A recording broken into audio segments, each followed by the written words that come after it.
유난히 아들 자랑을 심하게 하더랍니다. 세상에서 우리 아들같이 잘생긴 아이가 없다고.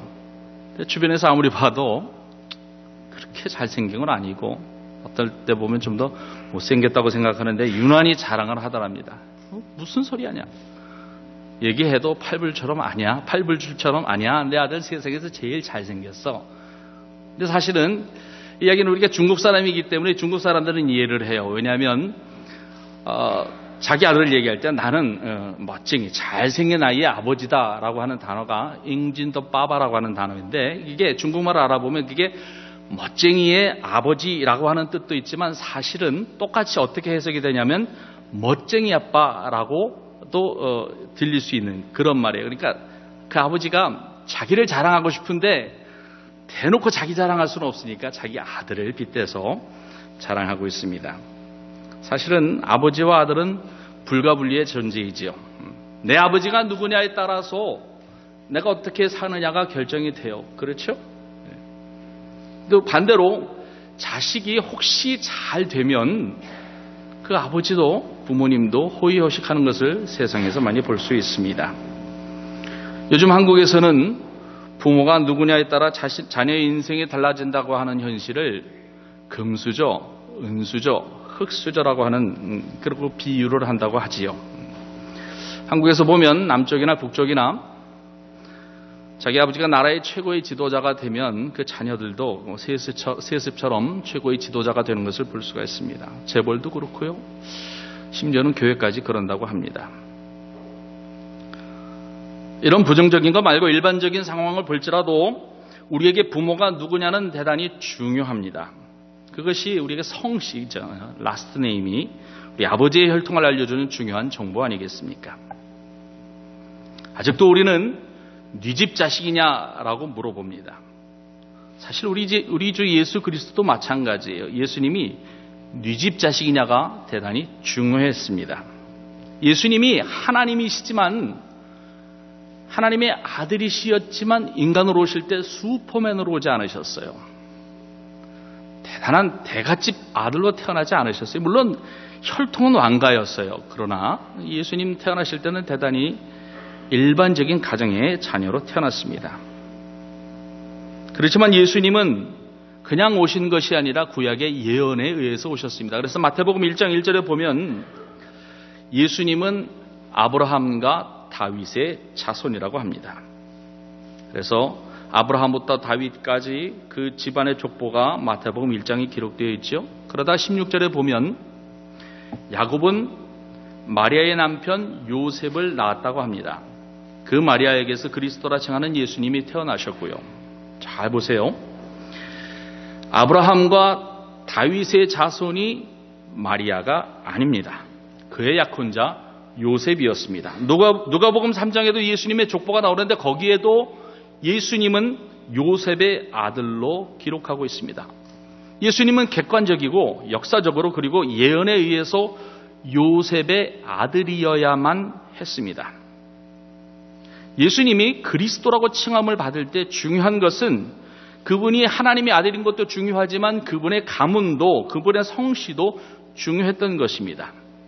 하나님이 아브라함을 선택하시고 다윗을 선택하셔서 하나님의 놀라우신 구원의 은총을 경험케 하시고 그들에게 말씀하시기를 너희들만 구원을 받는 것이 아니라 너희를 통해서 온 인류가 구원을 받을 것이다. 그런데 그 인류를 구원할 메시아가 너희 자손들 가운데서 태어날 것이다라고 분명히 말씀하셨습니다. 사실 오늘 우리에게도 하나님이 이런 약속을 해 주십니다. 하나님이 오늘 우리를 통해서 세상을 구원하신다라고 분명히 말씀을 하십니다. 근데 그 약속을 우리가 우습게 여기면 안 됩니다. 하나님의 그 약속이 이루어짐을 통해서 얻게 될 구원이 정말로 귀합니다. 그리고 그 구원의 역사를 세상이 봐야 되고 하나님의 위대하심을 알아야 하고 그래서 더 많은 사람들이 주의 백성이 되어야 하는 것입니다. 흔히 예수의 탄생에서 마리아를 높은 위치에 두지요. 사실은 그것은 예전부터 우리 인간에게는 여신 숭배의 사상이 강했습니다. 딱 보니까 여자들이 대단하거든요. 이렇게 쑥쑥 아이를 잘 낳는 걸 보면서 풍요로움을 생각하며 여신을 숭배하던 그 전통이 쉽게 사라지지 아니하고 우리 교회 속으로 파고들었던 것입니다. 성경과 세상의 전통을 혼합하려고 했던 로마 카톨릭이 예수의 어머니 마리아를 마치 이 여신과 같이 숭배하고자 마리아를 동정녀와 같이 예수님의 어머니와 같이 아베 마리아로 숭상했던 것입니다. 사실 마리아는요, 아무리 그들이 동정녀라고 얘기해도 기록에 의하면 예수님 이후에 4명의 아이를 더 낳았습니다. 그냥 평범한 여인으로 살았던 것입니다. 그녀를 아무리 신성시한다고 해도 그것은 거짓말입니다. 마리아의 모성애가 귀하긴 해도 예수님에 대한 법적인 정통성은 마리아를 통하지 않아요. 마리아 혼자 잘 나서 예수님이 그녀를 통해서 나온 것이 아니라 마리아의 법적인 남편이 아브라함과 다윗의 장손 계열이었던 요셉이었기 때문에 예수님이 마리아의 배를 빌렸던 것입니다. 만약 요셉의 부인이 마리아가 아닌 다른 여자였다면 하나님은 그 여인을 선택하셨을 것입니다. 작년 이맘때 88세에 돌아가신 스페인 귀족 알바 여공작이 있었습니다. 근데 그녀가 좀 독특한데요. 제가 어떤 신문의 기사를 봤다가 그녀의 이름을 보고 기함을 했습니다. 조금 깁니다. 제가 한번 읽어봐 드리겠습니다. 그녀의 이름이 마리아 델 로사리오 카예타나 팔로마 알폰사 빅토리아 유지니아 페르난다 테레사 프란시스카 데 파올라 로르테스 안토니아 조레파 파우스타 리카 카스토로 도로테아 산타 에스페란자 피츠 제임스 스튜어트 데 실바 파코 이 구투베이가 그녀의 전체 이름입니다. 그걸 짧게 줄여서 카예타나 피츠 제임스 스튜어트라고 하더라고요. 우리는 잘 이해가 안 가는데 그 유럽에서는 그 이름 앞에 자신들의 그 조상들의 이름을 다 끼워 붙이는 것 같더라고요. 그래서 이렇게 긴데 다 쉬어보지도 않았어요. 어저께 제가 이 설교 준비를 하다가 제 아들한테 이렇게 이름이 길더라 그랬더니 뭐라고 하냐면 아빠 피카소도 이름이 그렇게 길어요. 그러고 그 자리에서 바로 찾아주더라고요. 어쨌든 이름이 왜 이렇게 기냐 하면 그녀의 신분을 알려주는 왕족과 귀족들의 이름을 다 붙여줬으니까 그렇습니다. 그래서 그녀의 이름을 연구하는 것만으로도 유럽 왕조사의 몇백 년을 다 알 수 있다고 합니다. 이 여인이 물론 돌아가셨지만 얼마나 대단했냐 하면 8개의 공자교를 가지고 있었고 46개의 세습 자교를 가져서 기네스북에 올랐다고 합니다. 그녀는 엘리자베스 여왕보다 더 높은 위치에 있고요.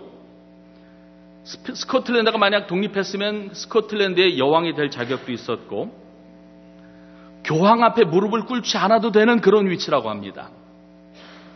제가 세비야 대성당이 얼마나 큰지 모르겠지만 거기를 걸어서 들어가는 것이 아니라 말을 타고 들어갈 정도로 사실은 세상에서 이미 돌아가셨지만 그때만 해도 지존의 위치에 있었던 그런 분입니다. 우리는 그녀를 통해서 그 성씨, 가문의 중요성을 볼 수가 있습니다. 미국도 보니까 몇 년 되지 않았어도 가문이 중요하더라고요. 부시 가문이 대통령을 2사람이나 내놓고 또 1사람 더 나서지 않았습니까? 클린턴 가문도 그렇고요. 케네디 가문도 그래요. 제가 아직 미국 역사를 짧게 알아서 그렇게밖에 기억을 못하는데 어쨌든 예수님의 가문의 전통은 요셉으로부터 주어진 것입니다. 그런데 그 예수님의 탄생에 있어서 그 가문을 선택하는 데 있어서 커다란 위기가 찾아왔습니다. 무엇입니까? 본문을 보면 예수님의 어머니 마리아가 요셉과 약혼하고 동거하기 전에 임신한 것을 보였다고 합니다. 당연히 배가 나오겠죠. 물론 성령에 의해서 임신이 되었지만 이게 뭐 버섯목 뒤집어 보여주듯이 그렇게 쉽게 설명할 수 있는 게 아니지 않습니까? 해명을 한들 뭐가 해명이 되겠습니까? 변명 같아질 것입니다. 마리아도 입 꽉 다물고 그래서 요셉이 그것을 보고 파혼하려고 결정을 합니다. 내 아내 될 여자가 나도 모르는 아이를 가지고 있다는 사실은 사실 매우 견디기 어렵지요. 제가 중국에 있을 때 위화가 쓴 허삼과 매혈기라고 하는 중국 소설을 읽어본 적이 있습니다. 대단히 재밌었는데요. 소설의 주인공인 허삼관과 그 부인 허옥란 씨와의 그 결혼 생활을 그리고 있습니다. 근데 거기에 보면 남자를 셋 낳는데 그 큰 아들이 나중에 보니까 다른 남자의 씨였을지도 모른다라고 하는 것이 그 소설의 중요한 플롯이었습니다. 그래서 실망한 허삼관이 그 큰 아들을 내치려고, 너는 더 이상 내 아들 아니다 그러고 쫓아내려다가 여러 가지 사건을 통해서 그냥 쫓아낸 것이 아니라 기른정 때문에 남의 씨인 장남을 그냥 자신의 아들로 인정하면서 그 소설이 행복하게 마치게 됩니다. 근데 그 소설에 보면 중국 사람들 사이에서 남의 아들, 그러니까 자기의 아들이 아닌 남의 씨를 자기 아들로 키우는 그런 칠칠치 못한 사람을 가리켜서 자라대가리라고 놀리는 장면이 나옵니다. 만약 요셉이 중국의 문화에 있었으면 그는 틀림없이 자라대가리라고 놀림을 받았을 것입니다. 왜냐하면 육신적으로 자신의 아들이 아닌데 자기 아들로 족보에 올려야 했으니까요. 하지만 이 과정에서 오늘 우리는 요셉의 장점을 볼 수가 있습니다. 먼저 19절을 보겠습니다. 그의 남편은 요셉은 의로운 사람이라 그를 드러내지 않고 가만히 끊고자 하여. 성경은 요셉이 의로운 사람이라고 평가합니다. 누가 의로운 사람입니까? 의로운 사람은 옳고 그름을 정확하게 알고 의로운 행동과 언행과 그리고 생각을 하는 사람을 말하고 있지 않습니까? 세상적인 의미에서 의로움이라고 하는 것은 세상에 대해서, 타인에 대해서 옳고 그름이 무엇인지 정확하게 알려주고 세상이 그렇게 옳게 변하도록 영향력을 미치는 사람을 말하고 있지 않습니까? 하지만 성경에서 말하고는 그 의롭다라고 하는 요셉이 한 일을 보시기 바랍니다. 마리아의 사건은 얼마든지 세상에 공개해서 요셉 자신의 억울함을, 요셉 자신의 그 창피함을 드러낼 수 있는 일입니다. 성령으로 잉태된 것이 증명되기 어려운 일입니다. 누가 봤나요? 성령님께서 이렇게 수백 명이 있는 곳에서 나타나셔서 내가 마리아에게 아들을 잉태시킬 거라고 말씀을 하셨던가요?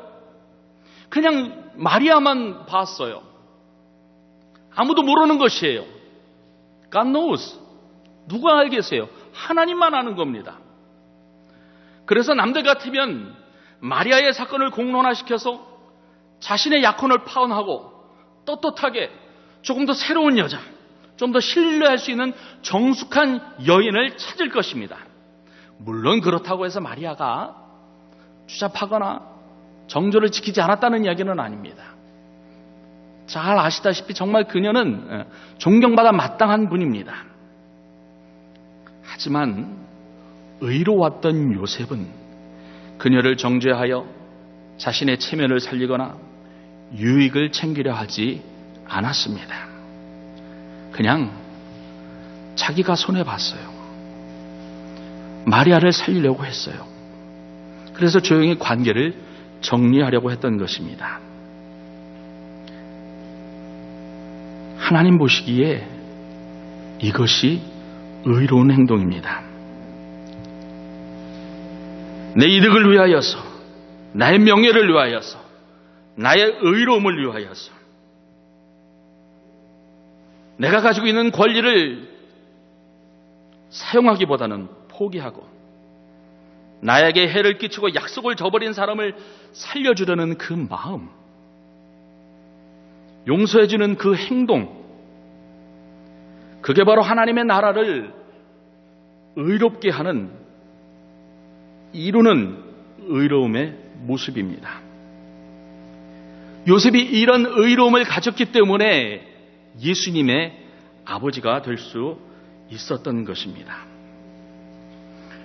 오늘 우리도 그리스도인이 된다고 하면 하나님이 보시는 이런 의로움의 모습이 있어야 되는 것입니다. 내가 의롭다고 생각하고 다른 사람을 괴롭히거나 다른 사람을 죄책감을 느끼게 하는 것이 아니라 그 사람들이 나를 통해서 하나님을 만나고 나의 삶을 통해서 하나님의 역사가 일어나는 것을 말하는 것이지요. 하나님의 의로움이 드러나는 삶이 하나님이 인정하시는 의로움의 삶입니다. 독선, self-righteousness는 하나님 앞에 의로움이 아닌 것입니다. 두 번째로 20절을 보면 이 일을 생각할 때에 주의 사자가 현몽하여 이르되 다윗의 자손 요셉아 내 아내 마리아 데려오기를 무서워하지 말라. 그에게 잉태된 자는 성령으로 된 것이다. 아들 낳으리니 이름을 예수라 하라. 이는 그가 자기 백성을 그들의 죄에서 구원할 자이심이라 하니라.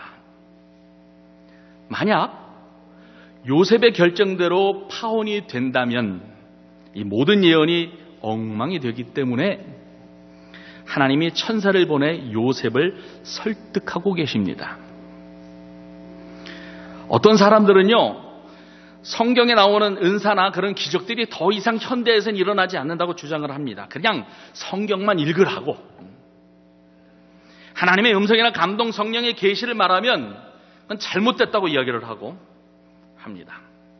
하지만 성경의 전체의 내용을 보면은요, 하나님은 필요한 적절한 시기에 직접 나타나 계시하시거나 꿈에 나타나시거나 주의 천사를 보내서 말씀을 하십니다.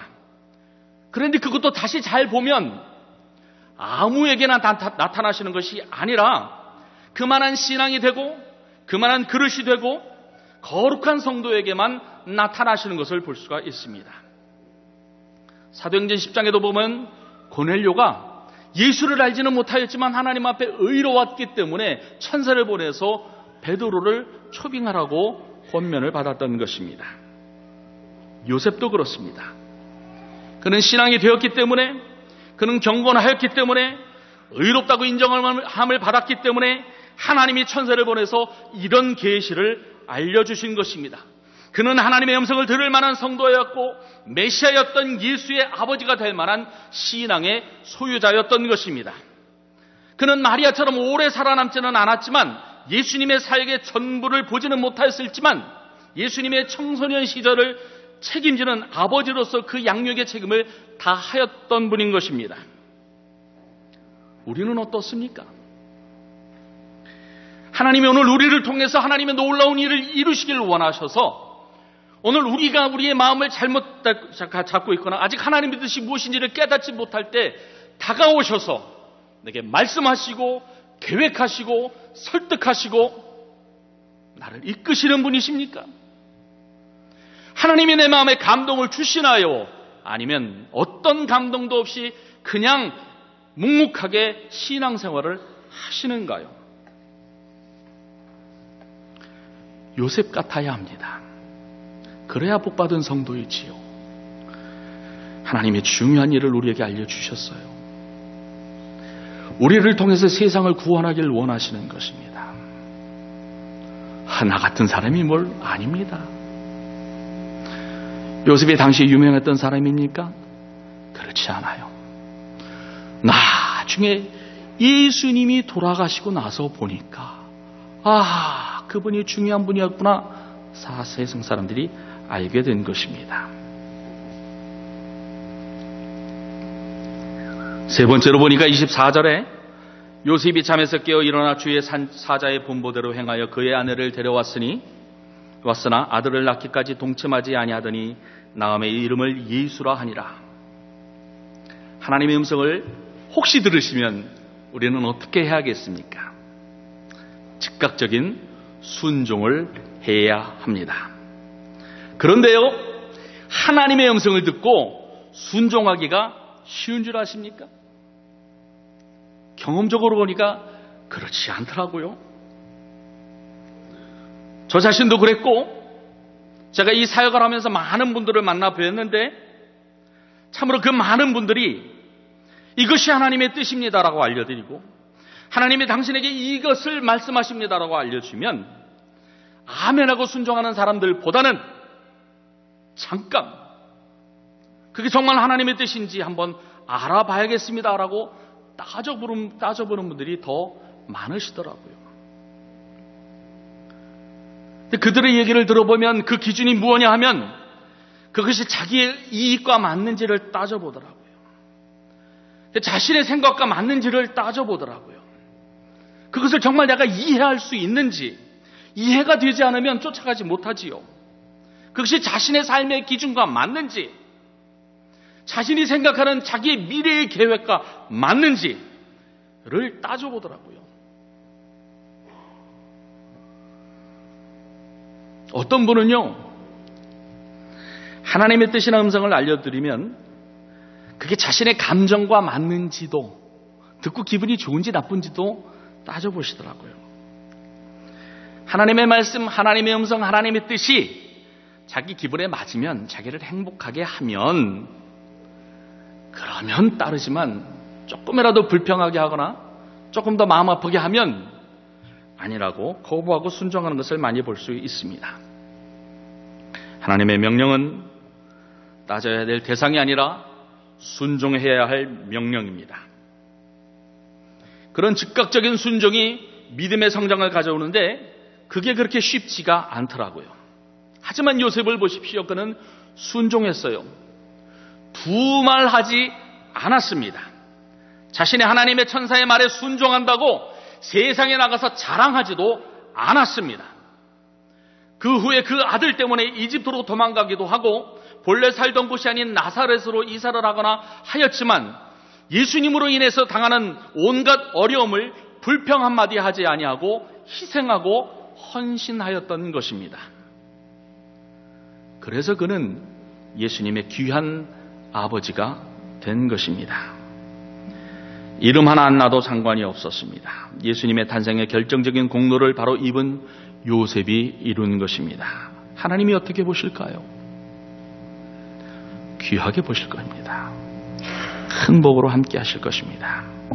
오늘 우리가 요셉을 보면서 우리의 신앙을 점검해 봐야 할 것입니다. 먼저 우리는 하나님의 가족이 될 준비가 되어 있는가? 요셉이 하나님의 명령을 받고 예수를 자신의 아들로 삼았을 때 그가 하나님과 어떤 대화를 나누었습니까? 하나님에게 조건을 걸고 딜을 하였나요? 하나님, 그러시다면 나한테 이걸 해달라고 그렇게 부탁을 하던가요? 그러지 않았어요. 그냥 순종하였어요. 사실 예수님의 아버지가 된다라고 하는 것이 어려운 길입니다. 세상을 구원할 임마누엘의 아버지가 된다면 사실 그러면 하나님이 요셉과 전적으로 함께 한다라고 하는 것입니다. 그러면 하나님이 함께 하신다면 요셉이 두려워할 게 뭐가 있겠습니까? 불 가운데 들어간들 타겠습니까? 물 가운데 들어간들 빠져 죽겠습니까? 세상에 그 무엇이 요셉을 공격할 수 있겠습니까?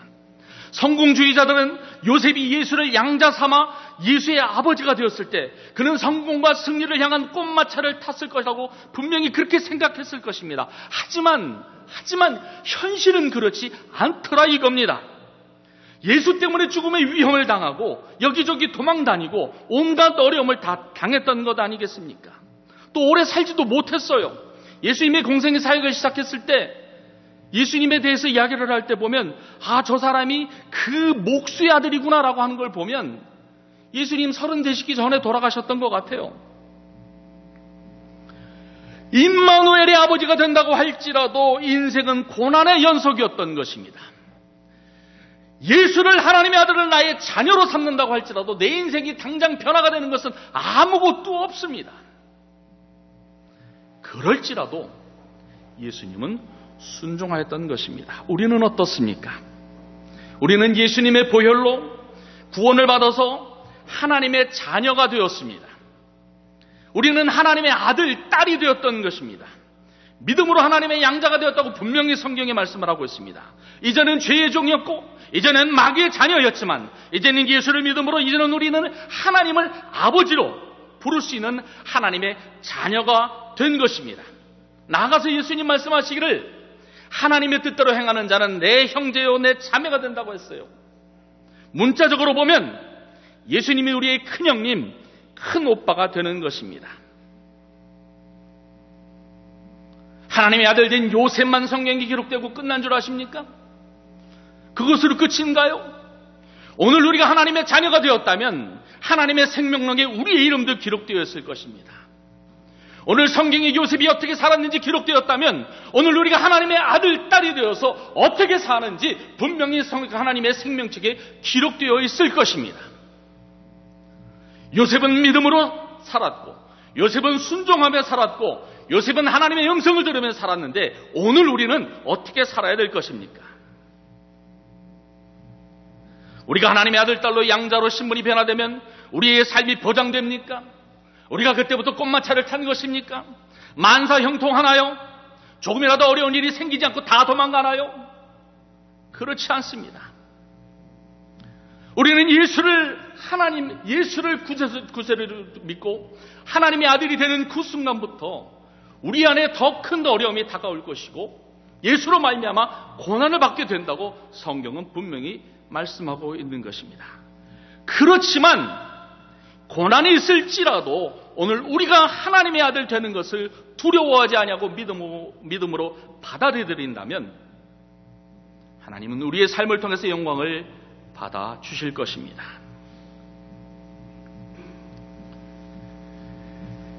하나님의 자녀로서 우리가 포기해야 될 것, 극복해야 될 어려움, 내려놓아야 할 우리의 야망과 욕심 참 많습니다.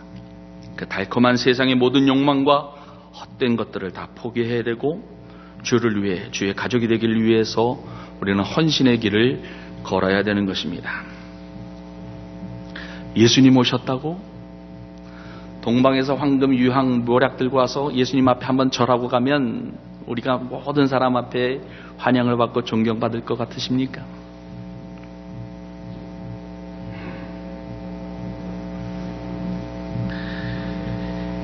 천사의 음성을 한번 듣고 구유에 누이신 아기 예수께 절하면 그러면 우리는 세상에서 최고의 증인이 될 것 같으십니까?